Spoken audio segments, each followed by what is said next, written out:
மாசிமக கோவில் திருவிழா நடத்தும் பஞ்சாயத்து தலைவரை தேர்ந்தெடுப்பதில் இரு தரப்பினரே மோதலில் ஈடுபட்டவர்களை காவல்துறையினர் சமாதானம் செய்து அனுப்பி வைத்தனர். கடலூர் முதுநகர் அடுத்த சிங்காரத்தோப்பு மீனவ கிராமத்தில் மாசிமகம் திருவிழாயொட்டி கிராமத்தின் தலைவர் தேர்ந்தெடுப்பது வழக்கம். அதன்படி முன்னதாக சத்தியமூர்த்தி என்பவர் கிராம தலைவராக இருந்து வந்துள்ளார். அவரின் பதவி காலம் முடிந்ததை தொடர்ந்து மீனவ கிராம தலைவரை தேர்ந்தெடுக்க முடிவு செய்து இன்று ஊர் பொதுமக்கள் மத்தியில் தேர்தல் நடைபெற்றது. இதில் அதிமுகவை சேர்ந்த தேவதாஸ் என்பவரும் திமுகவை சேர்ந்த அன்பு என்பவரும் போட்டியிட்டனர். இவர்கள் இருவரையும் அதிமுக சேர்ந்த தேவதாசுக்கு அதிக அளவு பொதுமக்கள் ஆதரவு இருப்பதாக சொல்லப்படுகிறது. மேலும் திமுகவை சேர்ந்த அன்பு என்பவர் தனக்கும் அதிக அளவு ஆதரவு இருப்பதாக கூறியதால் இரு தரப்பினரும் வாக்குவாதம் ஏற்பட்டது. அப்போது வாக்குவாதம் முற்றி பின்னர் கைகலப்பாக மாறியது.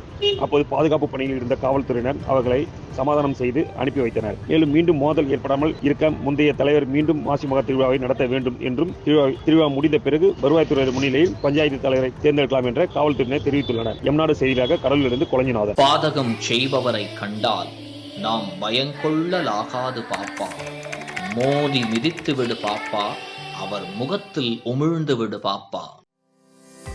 அண்மை செய்திகளை உடனுக்குடன் தெரிந்து கொள்ள இணைந்திருங்கள் எம்நாடு தொலைக்காட்சியுடன்.